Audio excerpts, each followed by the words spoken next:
There's this high-stakes battle happening every single second of every day. It's not fought with tanks or planes, but right here, online. It's this relentless, invisible cat-and-mouse game between cyber attackers and the people trying to stop them. So let's pull back the curtain on this hidden war. And the stakes? They could not be higher. By 2025, the annual cost of cybercrime is projected to hit a jaw-dropping $10.5 trillion. And that's not just some abstract number. It's a measure of the incredible financial risk that fuels this entire conflict. To really get a handle on this fight, we first need to understand the sheer scale of the battlefield itself. And as you're about to see, this battlefield has no borders. Yeah, this is not a problem that's just happening in one or two countries. In 2024 alone, victims of cyber attacks were found in almost 200 countries. It is a truly global issue, hitting people and companies on literally every continent. All right, so let's start by looking at the offense. What's in the attacker's playbook? What are the tools and the tricks they're using to get the upper hand in this digital tug-of-war?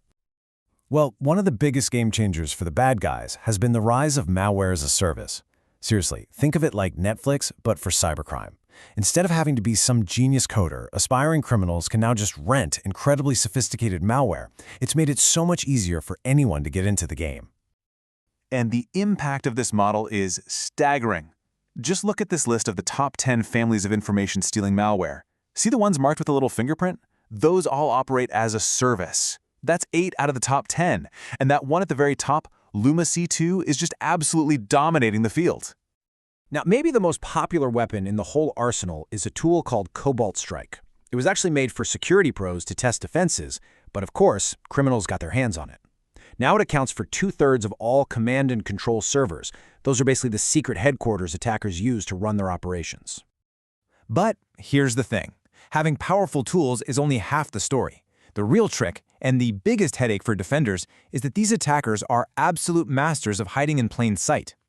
They do it with something called malleable profiles, which are basically digital camouflage. These profiles disguise the bad traffic to make it look like totally normal, everyday web activity. And the most popular one by a long shot mimics traffic from jQuery, a super common web library. It's like hiding a spy in a crowd of tourists. They just blend right in, making them incredibly hard to spot. And their whole setup is just as sneaky. Take a look at this diagram. This is for a malware called Danabot. See? It's not a straight line from the attacker to the victim. Nope, it's this complex, multi-layered web of servers that relays commands, which makes it almost impossible to trace the traffic back to whoever is actually pulling the strings. And then you get to the big leagues, state-sponsored groups. They take this to a whole other level. They build these huge relay networks out of thousands of hacked home and office routers to hide where they're coming from. They'll abuse legitimate services like cloud storage to move their tools around.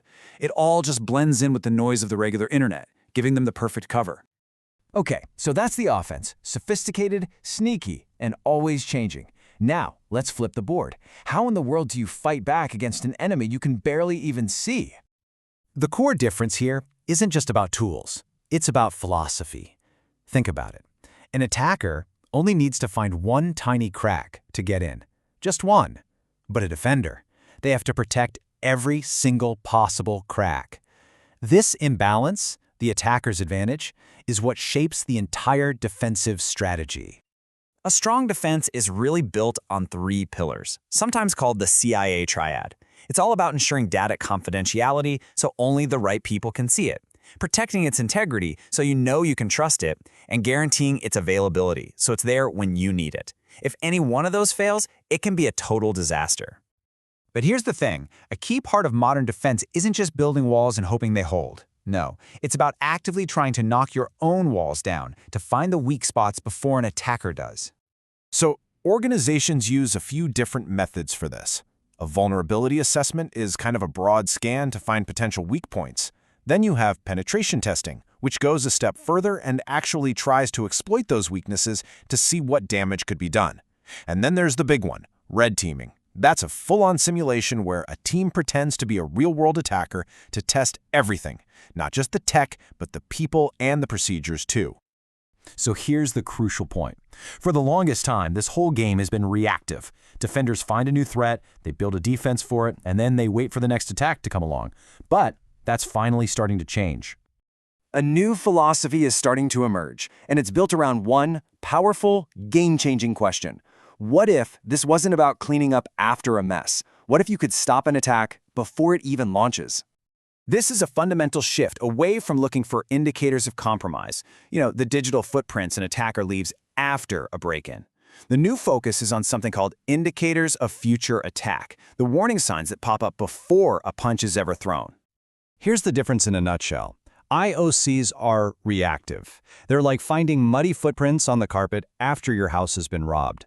IOFAs, on the other hand, are proactive. They're like a weather radar that spots the hurricane forming way out at sea, giving you time to board up the windows before it ever hits.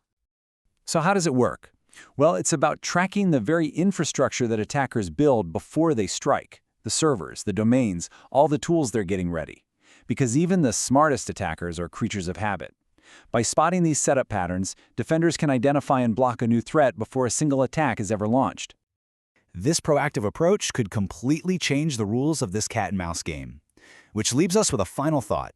As the attackers get more automated, more sophisticated, more everything, is seeing the future the only way for the defenders to finally win?